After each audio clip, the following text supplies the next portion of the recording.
All right. Hi, everyone. Welcome back to Creative Coders Toolkit. Today, we are going to be installing and setting up Pure Data. You might be asking, what is Pure Data? And at its root, Pure Data is a programming language. It's not really a language. It's more of a visual programming environment. And that might be kind of hard to wrap your head around, but basically it looks a lot like a rack modular synth where you're plugging cables into boxes and just routing stuff, and there's switches and knobs. Anyway, it's really cool. Things that you can use it on are some really cool projects, like anything that's interactive, anything that you can make your own instruments. You can have it, you can do stuff like modular synthesis. You can have it make granular audio. You can have it make songs that sort of just loop and build on themselves. And I forgot what the word for that is. There's a lot of really cool stuff that you can do with Pure Data. Today, we're going to be installing it and setting it up. We're going to do it Weenie Hut Jr. style. If you need a newer version of Pure Data, then you're going to have to kind of troubleshoot and figure that out yourself. Today, I'm just going to be installing whatever the most recent compiled version is from the command line. And we're going to do that now. It's going to be really simple. This page from the puredata.info website talks a little bit about different versions that you can get. It looks like a lot, but we're going to be focusing on this first line here, where it's literally just apt-get install and then Pure Data, all one word. And then these are some libraries that you can install. We'll get more into those a little bit later. But for now, we're just going to go ahead and hop right into this command line. Anytime that you install something new, especially through the command line, it's not a bad idea to do a sudo apt update. Let it see if there's anything that needs to be updated. I just did this. I wish I'd recorded it, but I didn't. So mine's all up to date. But if you needed to update anything, then hitting it with sudo apt full upgrade is not what you would type. You would type sudo apt full upgrade, putting the dash in the right spot. And then it'll list the things and their dependencies to update, and it'll ask you, and it'll tell you how much space it'll take up, and it'll ask you, do you want to do this with Y or N? Y is yes, N is no. Hit Y, hit enter, and then it'll install it. But since we're all updated and everything's ready to go, we're going to go ahead and do that. Sudo apt install Pure Data. And this is what it's going to look like. It'll tell you all the things it's going to install. It's going to tell you how big it is and how much extra disk space is going to be used. Do you want to continue? Y, enter. And then it just goes through installing everything for you. If you, like I said, if you needed a newer version of Pure Data for some functionality, then you'd have to find the source data online, probably somewhere in GitHub, and then compile it yourself. But that's some more advanced Linux user stuff. But yeah, now it's all installed. And so we can hop up here, sound and video, Pure Data. Okay. Do you want Pure Data to create a documents directory? Yeah, that is a good spot to put that. So this is your console window.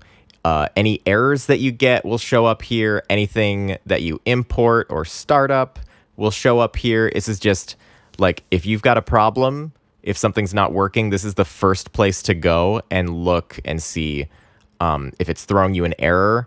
And then you can figure out from there maybe what's not quite working right.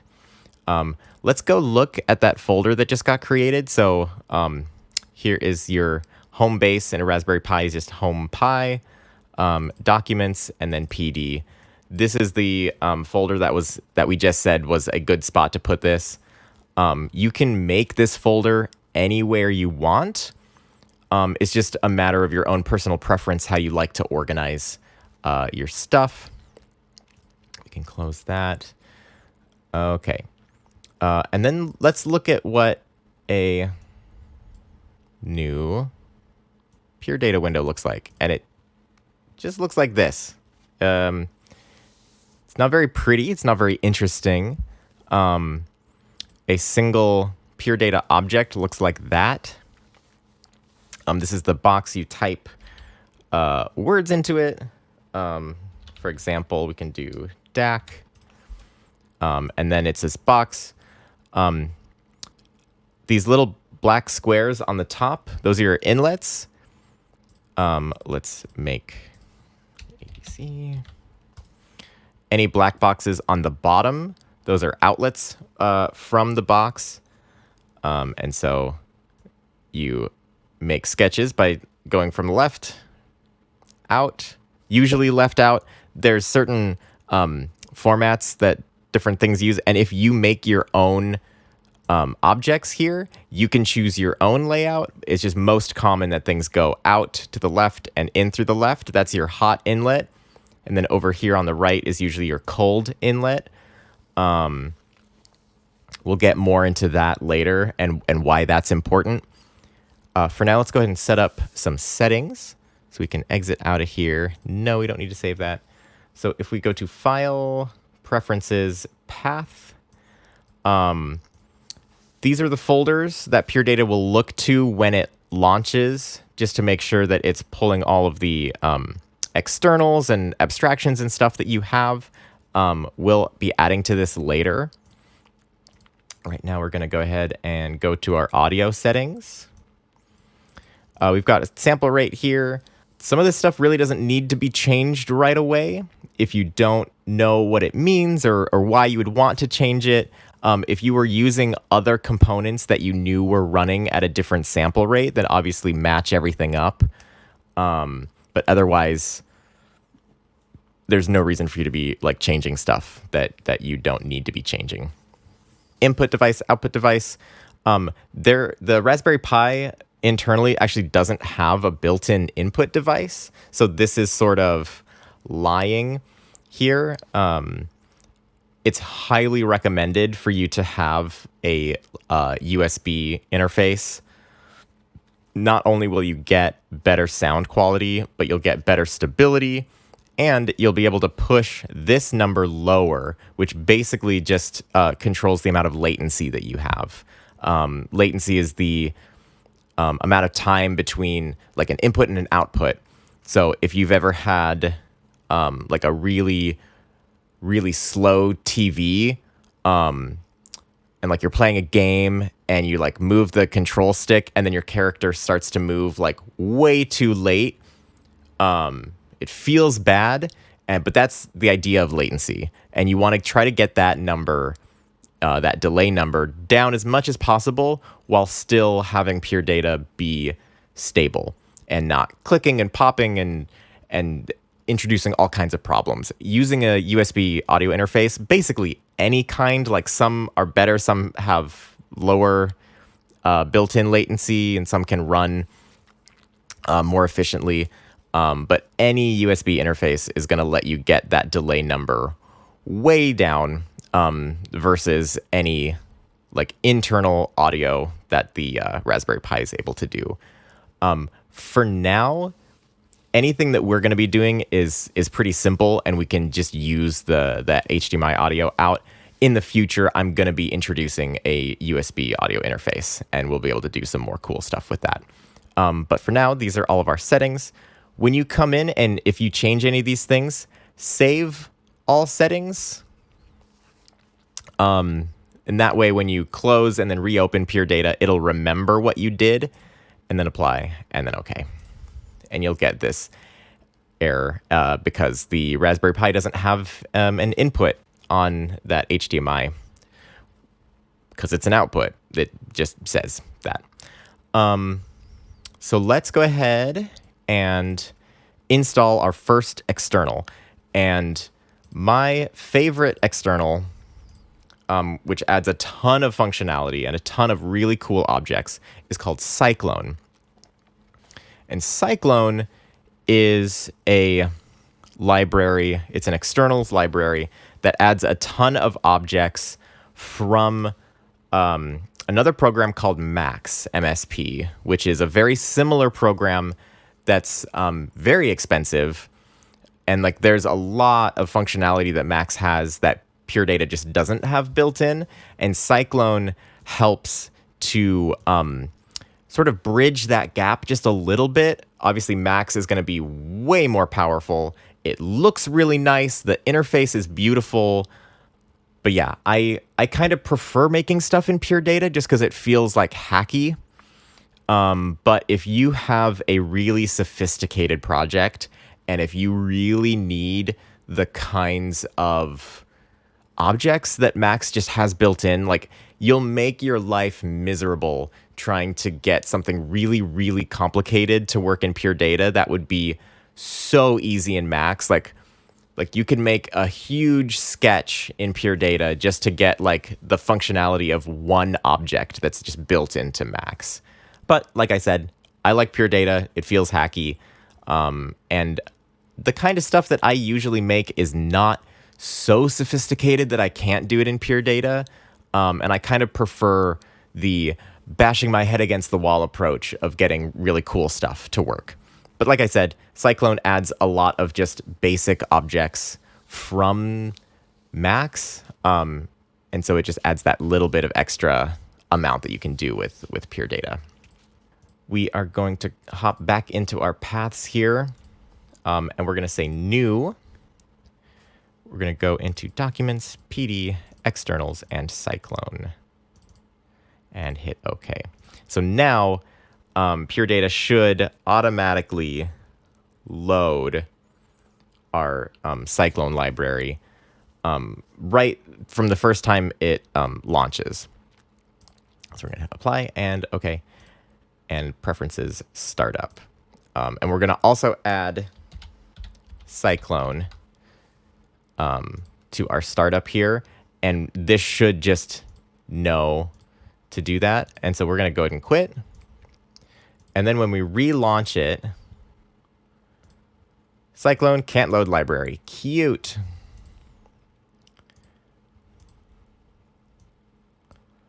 That is our externals.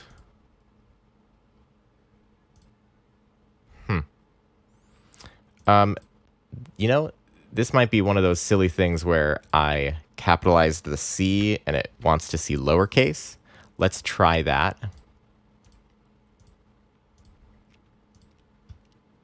That's literally all it was. Okay. Hey, if that did the same thing for you, that's why. Okay, so now we can hop into that Cyclone folder here. And here are a ton of objects that Cyclone added, and also help files for most of them. And so what we can do is let's, for example, let's make one of these less than objects and then open the help file. So all of those help files, all of the built-in objects have them. Most externals will also have a help file. They will absolutely save your life if you're like, I refer to them all the time. They tell you what each of the inputs is, what each of the outputs is. It tells you a lot about what's going on inside of them, quirks that they might have. Like, those help files are so important to getting stuff to work. So let's make one of those less than objects with the tilde there. Okay, that was a really good test. If we didn't add Cyclone to this startup, and if we didn't explicitly call this path, this object would not have instantiated without having Cyclone loaded. So we would have had to make an object say Cyclone / less than in order to get the object to instantiate. But because we have that path and that startup called, we can just make an object from the name. If there are two objects in two libraries that you have that have the same name, Pure Data will default to whatever the first startup path is. So you want to try to not have multiple objects named the same thing, or else when you try to load one of them, you'll be stuck loading maybe potentially the wrong one. So you definitely want to make sure that you're unique in sketches that you name, abstractions that you name, and then just keeping an eye on any libraries that might have objects that are called the same. But let's hop in. Right click on this. Some objects will have properties. If it's a block, if you're putting an object in that is its own sketch inside of it, you can hit open and it'll open it in a new window. And then we also have our help window here. Come on. It won't let me move it. Okay. But this is in Cyclone. Most of the help files look like this. They talk about what the object does. They talk about the inlets, outlets. The Cyclone help files are a lot prettier than the basic Pure Data objects. Let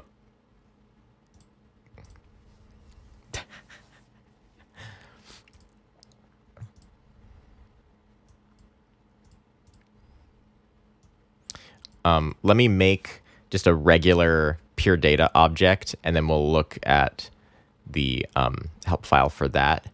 This window here, this reference file for all of the objects in all of Pure Data, is your best friend.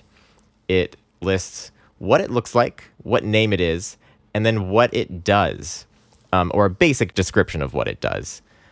So just scrolling through here and seeing all these different objects, seeing what they do, helps a lot in terms of just being able to figure out, like, what can I make with Pure Data? What am I going to be able to do? There are some very complicated things in here with audio math, audio manipulation, writing data to tables and arrays, writing sound to arrays. We're going to get into some really cool stuff. But for example, if I make an envelope object, which is just env tilde, here that is, and I can right click, open the help file, and this is what a normal Pure Data help file looks like. Doesn't always necessarily explain all of the intricacies or all of the complexities of these objects, but at the very least, like, if you need more information, it gives you something to Google. And Google you will. For now, let's try to get some sound made.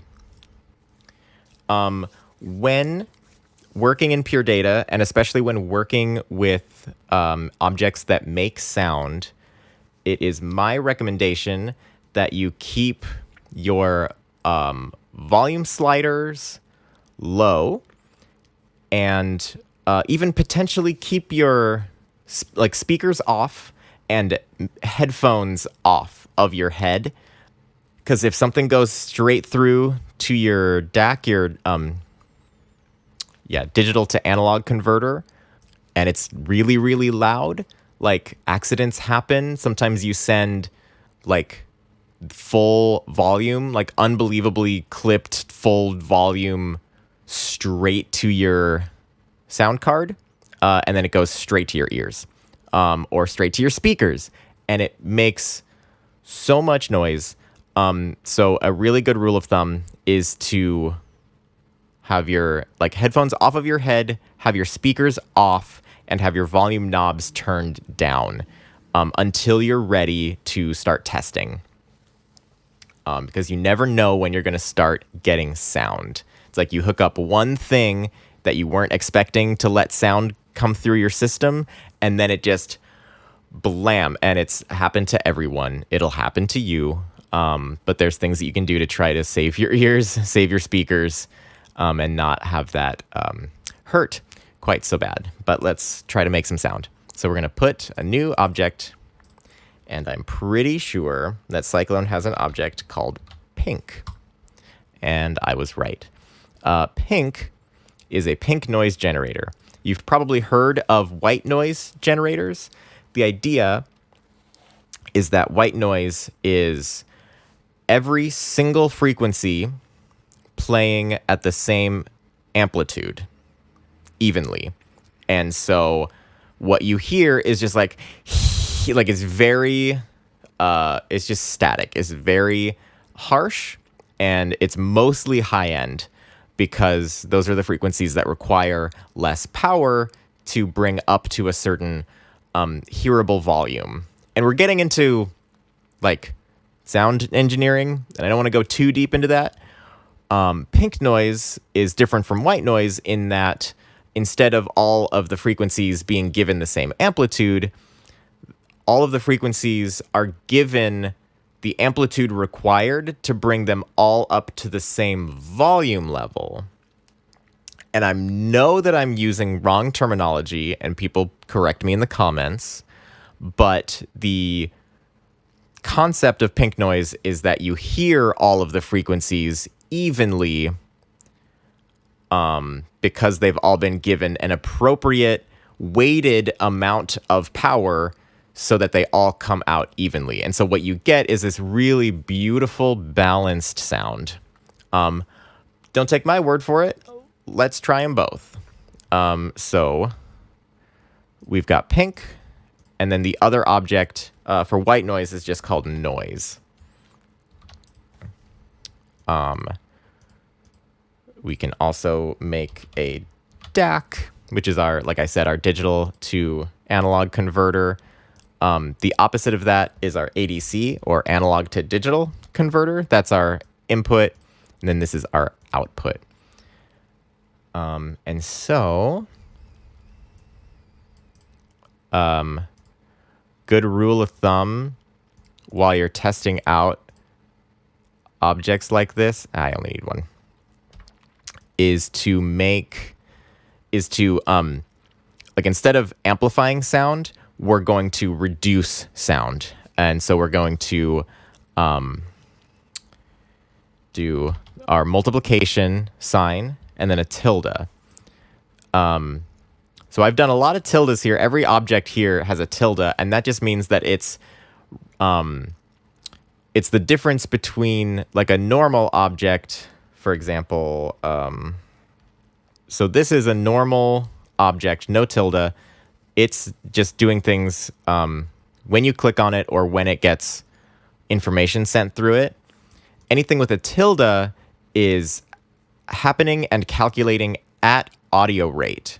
So because in our settings, it's set to 44.1 kilohertz, that's 44.1 thousand times per second.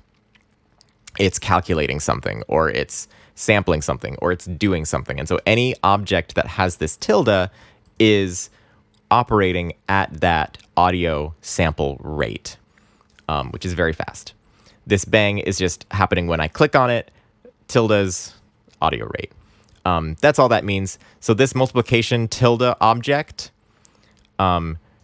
is going to multiply this sound by whatever number you create it with, or whatever number you send into this right inlet. And so if we'll do 0.2. So that's also the equivalent of dividing by 5 or multiplying by 20%. But that is just going to take the sound from both of these objects and make it much quieter before it goes to our audio output.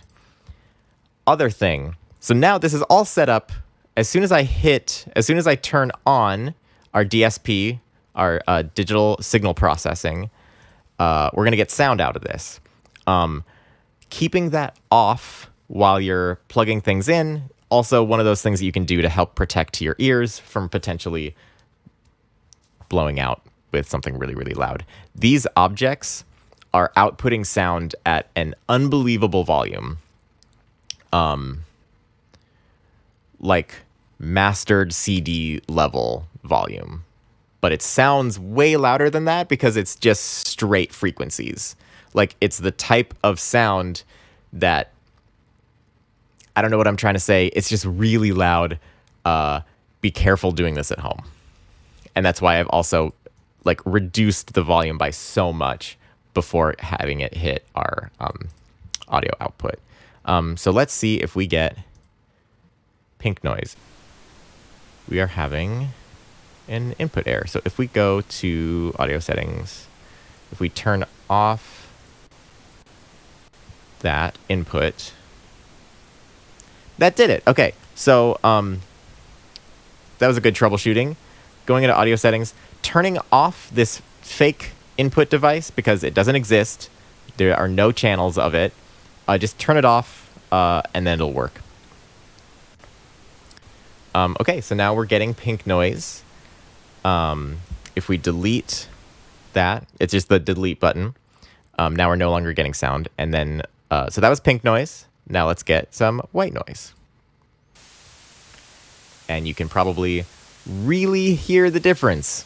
I'm going to go ahead and turn that off because I don't like white noise. It's awful. But okay, so our pure data works. Our Cyclone external works.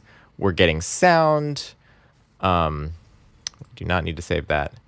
We can turn off the DSP.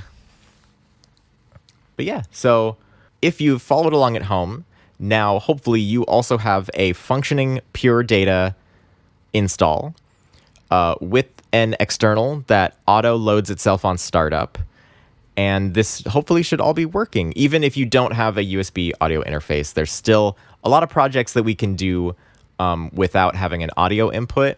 But then we'll get into more stuff that relies on having audio input so that we can record stuff, so that we can manipulate the audio that's coming in, and so that we can do some other really, really cool things. It's not necessary for now, but it's not a bad idea to look into getting something that does. And there's a lot of things that Pure Data can see as an audio input. If you've got a USB microphone, like a Yeti or a Snowball, if you've got, like I said, a USB audio interface, that's obviously going to be your best bet. If you have a webcam, like a USB webcam with a microphone in it, you can get Pure Data to see that as an audio input. So there's a lot of options for getting stuff to work. And you might have problems getting some certain weird configurations to work, but for the most part, you should be able to get it, and we can make some really cool stuff with it. If you have any comments or any questions, please leave them below. I will do my best to answer them. If you have any really specific projects you'd like to see, throw a comment down there. Email me, creativecoderstoolkit@gmail.com. No apostrophe in coders. But yeah, I hope you enjoyed this video, and keep an eye out for more videos in the future where we start actually getting into some more interesting projects.